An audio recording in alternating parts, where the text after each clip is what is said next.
Shalom, Assalamualaikum warahmatullahi wabarakatuh. Perkenalkan, nama saya Patricia Lady Tambulun dengan nomor induk mahasiswa 210811030093 dari kelas Ilmu Pemerintahan Ganjil. Dosen pengampu mata kuliah ini Dr. Andes Francisco MSI, Dr. Anda Marlin Telapian MSI, Dr. Anda Dejaine Imbang M.Put. Kita masuk pada materi yang akan kita bahas, yaitu bahasa proposal penelitian dan proposal kegiatan. Pertama, formulasi bahasa. Bahasa proposal banyak diwarnai oleh penggunaan modalitas akan. Kata yang setaraf dengan akan adalah ingin, tetapi kedua kata itu mengandung perbedaan. Kita akan berorientasi kepada hal yang dituturkan, sedangkan kata ingin berorientasi kepada diri penutur. Perbedaan orientasi itu mengisyaratkan bahwa akan terkesan lebih objektif, sedangkan ingin terkesan lebih subjektif. Namun demikian, kedua kata itu sama dalam hal waktu yang akan datang atau keakanan sebagai kontras kekinian.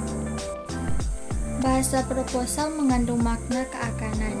Bahasa yang demikian menggambarkan bahwa penelitian atau kegiatan yang dimaksud belum dilaksanakan, tetapi direncanakan untuk dilaksanakan. Dengan demikian, proposal dibuat dengan formulasi bahasa khusus yang antara lain ditandai oleh makna keakanan tersebut.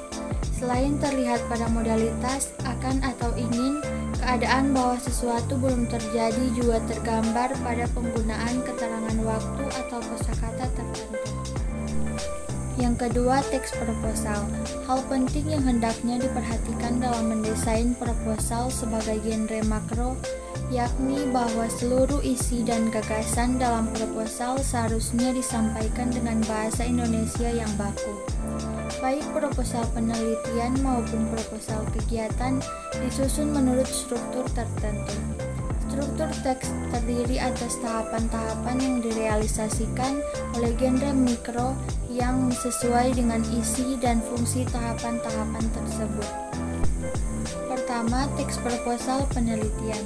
Secara umum, proposal penelitian memuat unsur-unsur yang terdiri atas latar belakang dilakukannya penelitian, rumusan masalah dan tujuan penelitian, manfaat atau pentingnya penelitian, tinjauan teoritis yang menguraikan acuan teori utama, grand teori, dan elaborasi, serta keterkaitannya dengan berbagai hasil penelitian terdahulu.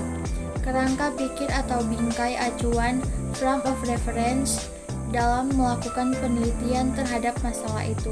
Asumsi atau instrumen pengumpulan data yang akan digunakan, metode atau unsur penelitian, teknik analisis data yang akan dilakukan, dan daftar pustaka sementara. Tahapan-tahapan membuat teks proposal penelitian. Pertama, pendahuluan. Pada proposal penelitian mengandung unsur: pertama, latar belakang penelitian; kedua, rumusan masalah penelitian; yang ketiga, tujuan penelitian; keempat, ruang lingkup penelitian; dan yang kelima, hipotesis. Tahapan-tahapan pendahuluan dengan unsur-unsurnya berfungsi untuk memberikan latar belakang penelitian itu, menentukan pokok masalah yang akan diteliti, dan menentukan tujuan yang akan dicapai. Rumusan masalah penelitian berisi pokok persoalan yang akan diteliti. Rumusan masalah dapat ditanyakan dalam kalimat tanya. Definisi istilah pada teks pada umumnya ditampilkan di latar belakang pada tahapan-tahapan pendahuluan, bersamaan dengan identifikasi dan perumusan masalah atau di bagian manapun pada saat istilah teknis itu muncul untuk pertama kali. Yang kedua, landasan teori dan tinjauan pustaka. Landasan teori berfungsi untuk menyajikan ulasan teoretis dengan memformulasikan sintesis teori yang akan digunakan sebagai dasar pemecahan masalah yang teliti. Tinjauan pustaka berfungsi untuk menyajikan ulasan penelitian yang telah dilakukan sebelumnya yang kemudian dibandingkan dengan penelitian yang akan dilakukan ini. Pada tahapan landasan teori dan tinjauan pustaka digunakan genre mikro ulasan review. Pada konteks landasan teori, tafsiran isi adalah gagasan atau teori-teori yang diringkas dari berbagai sumber untuk dievaluasikan dan disintesiskan menjadi suatu kesatuan teori. Yang ketiga, metodologi penelitian. Metodologi penelitian menyajikan pendekatan metode dan teknik penelitian yang akan diterapkan, termasuk langkah-langkah yang akan ditempuh. Genre mikro yang digunakan pada tahapan metodologi penelitian adalah deskripsi, laporan, dan prosedur. Pendekatan menyangkut paradigma dan jenis penelitian yang diikuti, penelitian kualitatif, kuantitatif, atau paradigma penelitian kombinasi. Metode penelitian berisi gambaran keberadaan dan posisi variabel penelitian, teknik yang digunakan dalam mengumpulkan data dan menganalisis data, metode yang menyangkut data dan sumber data. Persoalan lain yang perlu diperhatikan pada tahapan metodologi penelitian yakni langkah-langkah pelaksanaan penelitian. Yang keempat, daftar pustaka. Meskipun tidak dimasukkan dalam tahapan struktur teks proposal penelitian, daftar pustaka merupakan kelengkapan yang sangat penting. Oleh sebab itu, masalah ini dibahas secara khusus. Penulisan daftar pustaka yang diikuti secara internasional pada umumnya adalah sistem APA, American Psychological Association, atau sistem Harvard. Akan tetapi, penerbit buku atau jurnal sering menyampaikan sistem sendiri meskipun merupakan hasil modifikasi dari kedua sistem tersebut. Sebagai lembaga APA, dianut adalah sistem yang pertama. Kedua, teks proposal kegiatan. Proposal kegiatan adalah proposal yang dirancang bukan untuk penelitian, melainkan untuk kegiatan-kegiatan yang berkaitan dengan tugas-tugas akademik yang dikerjakan oleh mahasiswa. Kegiatan itu meliputi seminar, kongres, lokarya, pelatihan, pengabdian, magang, dan sebagainya. Proposal kegiatan yang akan dibahas adalah proposal magang, yang apabila sudah selesai magang kemudian dilaporkan. Unsur-unsur proposal yang dijadikan subbab atau bab yaitu pendahuluan, tata laksana kegiatan, dan penutup. Pertama, pendahuluan.